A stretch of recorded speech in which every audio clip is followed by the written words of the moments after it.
मेरी तरफ से, मेरे खानदान की तरफ से आपको ईद पेंतिकोस्त मुबारक हो।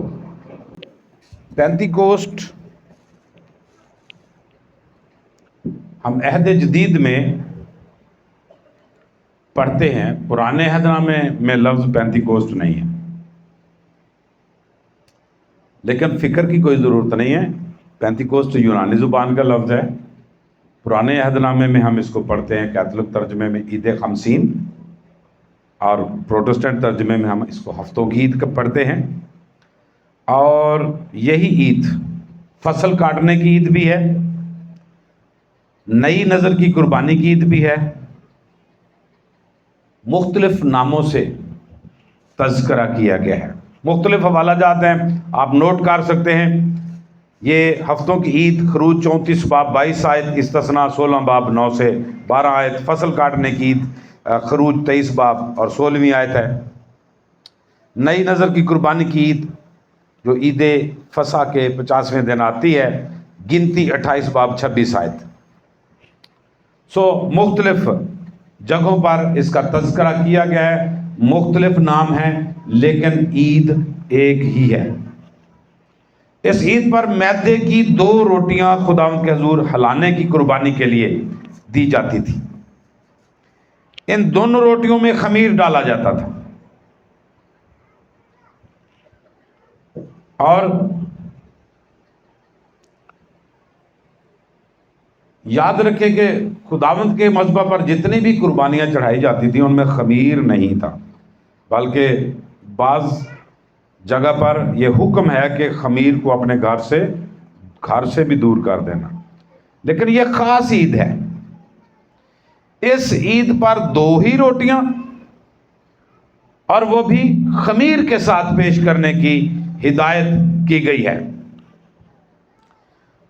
ताकि लिखा है अबाद की किताब 23 बाब 17वीं आयत में कि वो खमीर के साथ पकाई जाए, ताकि खुदावंद के हुजूर में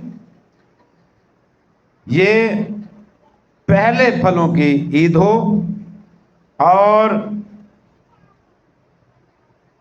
इसमें आपने कोई काम भी नहीं करना, वेले रहना है, आराम करना है, सुकून करना है। और इस ईद में आपने यरूशलेम की हैकल में जमा होना है, मकामी इबादत खाने में नहीं जाना। मकामी इबादत खाने में नहीं जाना। हर मर्द इस ईद पर लाजिम था कि वो यरूशलेम में आए, मरकजी इबादत गाह में हाजिरी दे, और वहीं पर यह ईद मनाई जाए। और ये खास बात समझने के लिए मैं आपका थोड़ा सा टाइम लूंगा। याद रखें, खुदावंद यीशु मसीह के साथ मुमासलत पैदा करने के लिए ये ईदें दी गई। टोटल ईदें कितनी दी गई यहूदियों को? 7। और इन 7 ईदों में 6 ईदें जो हैं वो टोटली खुदावंद यीशु मसीह के साथ मुमासलत के लिए हैं, और ये वाली ईद हमारी मुमासलत के लिए है। 4 ईदें पूरी हो चुकी हैं, 3 ईदें अभी बाकी हैं, वो आखिर में पूरी होंगी। 6 ईदों में कोई खमीर नहीं है, क्योंकि यीशु मसीह की जिंदगी बगैर गुनाह के थी। और हमारी जिंदगी कैसी है? गुनाह के साथ है। यीशु मसीह पहले फल के तौर पर मुर्दों में से जी उठा और आसमान पर चढ़ गया, बाप की दाहिनी तरफ बैठा है। हम इसका इजहार करते हैं। और वो पहले फल के तौर पर आसमान पर गया, और दूसरे फल के तौर पर मुझे और आपको जाना है। ये ईद मुझे और आपको चैलेंज देती है कि मैंने जब आसमान पर जाना है, अपने यीशु मसीह के पीछे पीछे, बड़े भाई के पीछे पीछे। मेरे अंदर तो गुनाह सरायत कर चुका है। खमीर इसके अंदर देने का मतलब है कि जब आप गंदम को पीस लेते हैं तो क्या बन जाता है? आटा। किन्ने किन्ने वेख्या आटे ते दोबारा दाने बना सकते हो? देखते, अगर आटे दे विच नमक दी चूंडी रला दईए या खमीर दी चूंडी रला दईए, ईस्ट जिन्हों कहते हैं कि ईस्ट हुंदा किहड़ा, वो पाउडर जिहा हुंदा जिहड़ा जिहदे नाल आटा फुल जाता, अगर वो आटे के अंदर मिक्स कर दें और उसको गूंद लिया जाए, फिर वो कभी अलहदा हो सकता है? नहीं हो सकता। मेरी और आपकी जिंदगी की मिसाल है। खुदावंद यीशु मसीह बेगुनाह वो बाप के पास गया ताकि मुझे और आपको वहां पर लेकर जाए, और मेरी और आपकी जिंदगी में गुनाह इसी तरह सरायत कर चुका है जिस तरह आटे के अंदर खमीर। तो भी खुदा मुझे और आपको पसंद करता है ताकि मैं और आप भी उसके सामने हिलाने की कुर्बानी के तौर पर, फल के तौर पर पेश किए जाएं, और खुदा उसको कबूल करता है। ये ईद मुझे और आपको ये इस्तेकाक देती है कि हम जैसे भी हैं खुदा के सामने पेश किए जाएं। जब हम अपने आप को खुदा के सामने पेश करेंगे तभी कबूलियत या नामकबूलियत होगी ना। तो अगर पेश नहीं करेंगे, आटे दे पेड़े बना के तो जनाब रख छो तो गिरजे ना लैके जाओ तो फिर कबूल हो जाएंगे। मैं बन्निया सी, मैं खुदा नूं देना है, लेकिन रख घर ही छड्डना मैं। फकीर आया उन्होंने देता, कोई जरूरतमंद आ गया उन्होंने देता, किसी को भी देता है नहीं, किसी को भी देता तुझे। लेकिन जो आपने अहद किया है कि ये खुदा के लिए है, तो चाहिए कि उसकी टेबल पर हाजिर किया जाए, ना कि किसी को देकर। बेशक बहुत जरूरतमंद है लोग यहां पर, उस वक्त भी मौजूद थे, आज भी हैं, रहेंगे हमेशा के लिए। लेकिन जो आपने खुदा के लिए रखा है उसमें से खुर्द बुर्द करना ठीक नहीं है, यह कबूलियत नहीं है। सो याद रखें कि यह भी एक इसका रुख है, एक चेहरा है कि ईद पेंतीकोस्त मेरी जिंदगी में क्यों अहमियत की हामिल है। याद रखें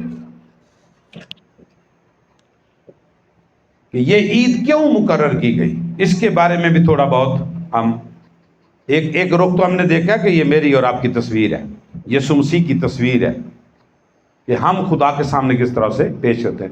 लेकिन बनी इस्राइल को ये ईद खास तौर पर क्यों दी गई थी? तो आने वाले लोगों का पेश खैमा था। मेरी और आपकी तस्वीर भी वहां पर मौजूद थी,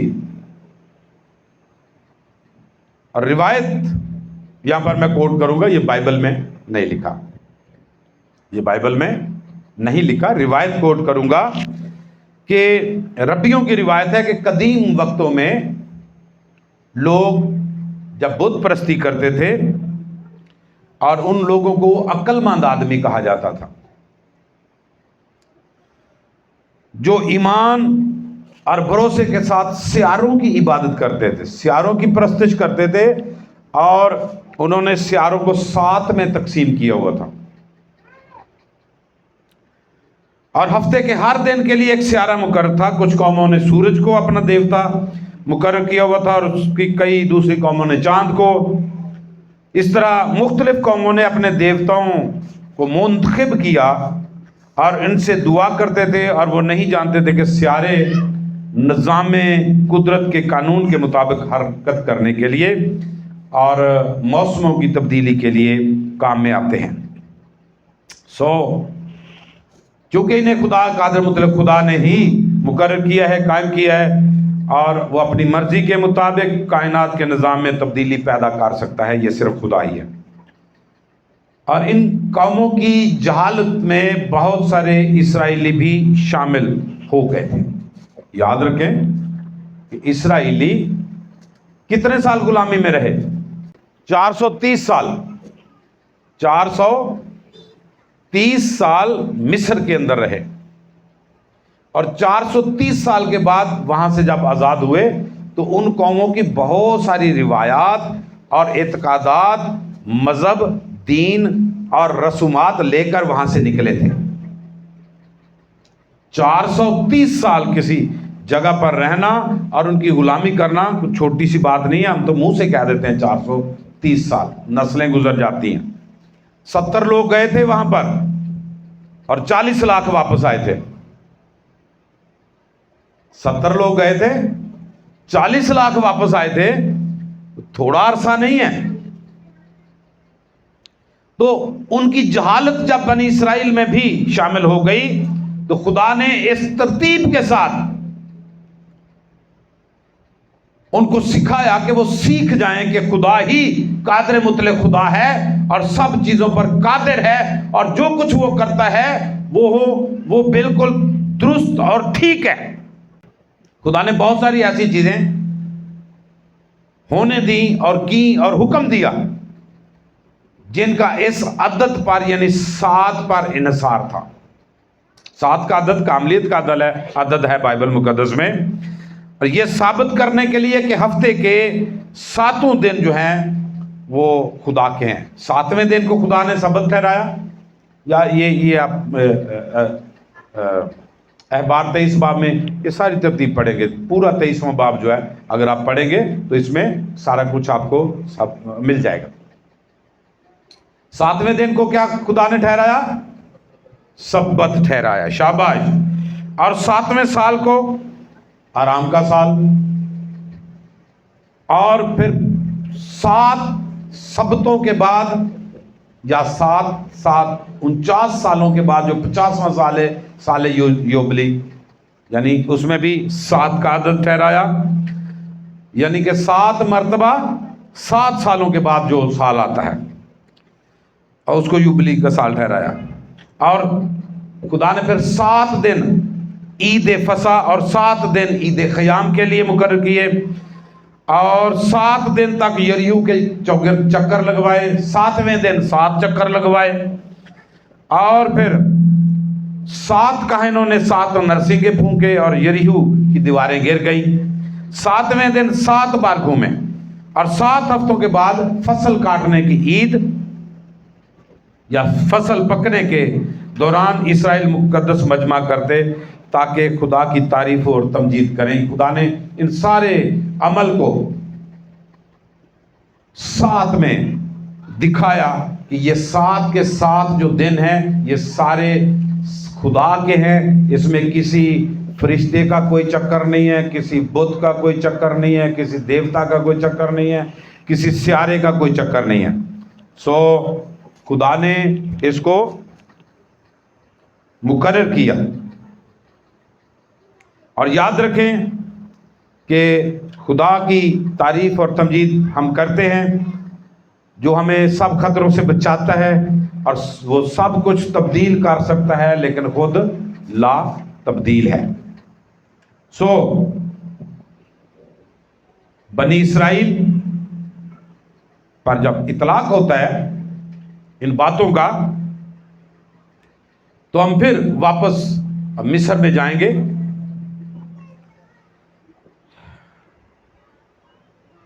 जब वो मिस्र से निकले तो रामसेस से होकर कोहे सीना के सामने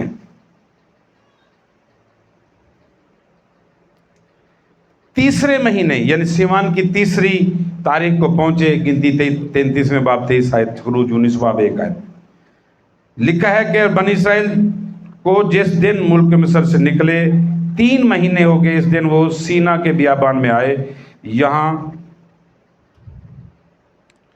3 की बजाय हमें 3रा महीना पढ़ना चाहिए, यानी 3रा महीना और इसी दिन यानी सेवान की 3 तारीख खुरूज 19:11 के मुताबिक मूसानी ने बताया कि 3रे दिन खुदा कोहे सीना पर उतरेगा। पास सेवान की 6 तारीख को खुदा कोहे सीना पर उतरा, लिहाजा 15 निसान से 6 सिवान तक पूरे 50 दिन बनते हैं। बस ये ईद कोहे सीना पर उतरने और 10 अहकाम मिलने की यादगार में भी मनाई जाती है। यानी ये ना सिर्फ तौरात यानी 10 अहकाम के मिलने की यादगार की ईद थी, बल्कि खुदा और बनी इसराइल की पहली मुलाकात का भी दिन था। खुदा और बनी इसराइल की पहली मुलाकात का दिन था। इस तरह जिस तरह बनी इसराइल कोहे सीना के नीचे, पहाड़ के नीचे खुदा से मिलने के लिए ठहरे हुए थे, इस तरह खुदावंद अपने शागिर्दों को रूहुल कुदस जब दे रहा था तो ये ठहरे हुए थे। याद रखें कि जिस तरह बनी इसराइल बियाबान में थे, सफर करते हुए आ रहे थे, सीना के पहाड़ पर गए, नीचे बनी इसराइल खड़े हुए हैं, ऊपर खुदा आ रहा है। खुदावंद यीशु मसीह ने अपने शागिर्दों को कहा कि कुव्वत का लिबास जब तक ना मिले तुम ठहरे रहना। ये ईद पेंतिकोस्त का दिन था। बियाबान में खुदावंद के लोग बनी इसराइल यहोवा के इंतजार में खड़े थे। 1491 साल के बाद खुदा पाक रूह जाहिर हुआ और शागिर्द इंतजार में खड़े थे। दोनों मौकों पर आग के शोले आए, दोनों मौकों पर आग जाहिर हुई, दोनों मौकों पर आग ने नजारा दिया और इससे जाहिर होता है कि पाक रूह के नजूल का वाकया कलीसिया की तरक्की और हिफाजत और रहनुमाई के लिए इतना ही जरूरी था जितना बियाबान की कलीसिया के लिए बियाबान में खुदा का साथ होना जरूरी था। अगर आज बियाबान की कलीसिया तितर बितर है, खुदा के साथ नहीं है, तो नए अहद की कलीसिया रूहुल कुदस के बगैर तितर बितर है। तो अपनी मर्जी का रूहुल कुदस, जो अपने ख्यालात के मुताबिक रूहुल कुदस, और रूहुल कुदस की बहुत सारे निशानात बयान किए जाते हैं, लेकिन देखें कि आलमगीर सतह पर कलीसिया तितर बितर है, मुख्तलिफ डिनोमिनेशन में बटी हुई है, मुख्तलिफ हिस्सों में बटी हुई है। इतनी बिदात इसमें शामिल हो गई हैं कि आप इसको निकाल नहीं सकते। आप इसमें कोई तफरीक इतनी जल्दी नहीं कर सकते। हजारों के हिसाब से डिनोमिनेशन है और गूगल के मुताबिक 21,000 से 45-46,000 तक सिर्फ मिशनन है। वो उसको कहे ना कि कितनी डिनोमिनेशन है, तो वो कुछ वेबसाइट के मुताबिक 21,000 बताता है, कुछ वेबसाइट के मुताबिक 46,000 बताता है, और बाइबल की कुल आयात जो है वो 31,000 है।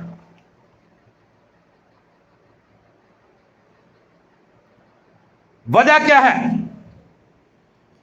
कि रूहुल कुदस के बगैर अपनी मर्जी को खुदा पर मुसल्लत करने की कोशिश, और इस कोशिश में बाइबल के कलाम को, खुदा के कलाम को, खुदा की मर्जी को तोड़ मोड़ कर पेश करना, अपना मकसद हासिल करना, और फिर अलहदा से अपने आप को प्रोमिनेंट या साफ जाहिर दिखाना कि मैं ही सबसे अफजल हूं और खुदा की कोई अहमियत नहीं है। और याद रखें कि जो चीज हम खुदा की मर्जी के बगैर मांगते हैं, अबलीस को मौका मिल जाता है, वो दे देता है, और हम कहते हैं बल्ले बल्ले खुदा दी बड़ी बरकत, क्योंकि खुदा की मर्जी तो नहीं होती। और अबलीस को मौका मिल जाता है, वो हमें मुहैया कर देता है। किसी ना किसी तरीके से हम फंस जाते हैं उस शिकंजे में। जब उसके शिकंजे में फंस जाते हैं, फिर हमें छूटना मुश्किल हो जाता है। लिहाजा खुदा के कलाम में लिखा है कि रूह के मुताबिक चलो। जिस तरह खमीरी रोटी इस ईद पर चढ़ाई जाती थी, खमीर गुनाह की निशानी है।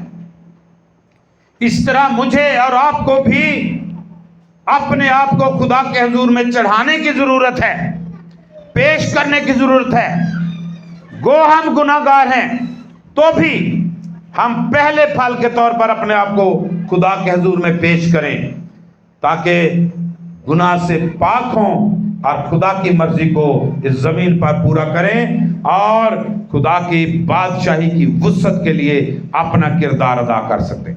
ये ईद पेंतिकोस्त मुझे और आपको ये चैलेंज देती है कि हम कैसे अपने आप को पहले फल के तौर पर खुदा के हुजूर में पेश करते हैं, कैसे अपने पहले फलों को खुदा के हुजूर में पेश करते हैं, कैसे हम रजा की कुर्बानियां खुदा के हुजूर में लाते हैं, अपने दिल की रग़बत से खुदा के पास क्या कुछ लेकर आते हैं अपने आप समेत। आज मुझे और आपको ये ईद चैलेंज देती है, क्योंकि हम ये दावेदार हैं। हम में से कोई भी ऐसा शख्स नहीं है जो ये ना कहे कि मैं मसीह नहीं हूं। ये मुनादी तो उनके लिए किस किस ने मसीह को कबूल किया जिन्हें जेड़ा मसीह ना होवे। तो हम तो दावेदार हैं मसीह होने के। हम तो ये भी दावेदार हैं कि हम रूल कुदस के हामिल हैं। रूल कुदस, क्योंकि कलाम में लिखा है कि जो मसीह को कबूल करता है रूह उसको बयाने में मिलता है। तो बयाने में मिलता है तो इसका मतलब है, तो जब बयाने में है हमारे पास, हम उसको बढ़ा सकते हैं, बयाना ज्यादा भी करा सकते हैं ना। अब कुल्ली तौर पर तो तभी मिलेगा जब हम इस जहान फानी से कूच करेंगे, जलाली हो जाएंगे। लेकिन जमीन पर रहते हुए हम उस बयाने को कम या ज्यादा कर सकते हैं। लेकिन याद रखें कि कुल्ली तौर पर हम पाक भी तब होंगे जब मरेंगे। जब तक इस जिंदगी में है उस खमीर की तरह जो उस आटे में शामिल हो गया है और वो कभी निकाल नहीं सकते आप, कुल्ली तौर पर हम उसको पूरा नहीं कर सकते। आइए अपने अंदर झांकें, अपने आप को देखें, अपने आप को परखें, अपनी जिंदगी में अपने आप को देखें। आंखों को बंद करें, खुदा के हुजूर में खुदावन से इल्तमास करें कि खुदावन तो आज मुझे अपनी पहचान बख्श। मैंने ये मान लिया है कि मुझ में गुनाह है और मुझे इससे मुबर्रा फरमा। मुझे अपनी बादशाही की वुसअत के लिए इस्तेमाल कर। अपने आप से कहें, खुदावन के हुजूर में अपने आप को पेश करें।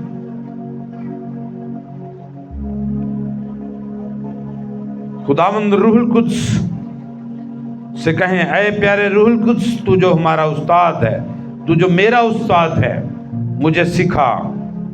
ऐ प्यारे रूहुल कुद्स, तू जो मेरा मददगार है, मेरी मदद कर। ऐ प्यारे रूहुल कुद्स, तू जो दुआ में आहें भर भर कर दुआएं मांगता है, मेरी मदद कर। आज के दिन तूने कलीसिया की हिमायत के लिए उतर कर कलीसिया को कायम किया।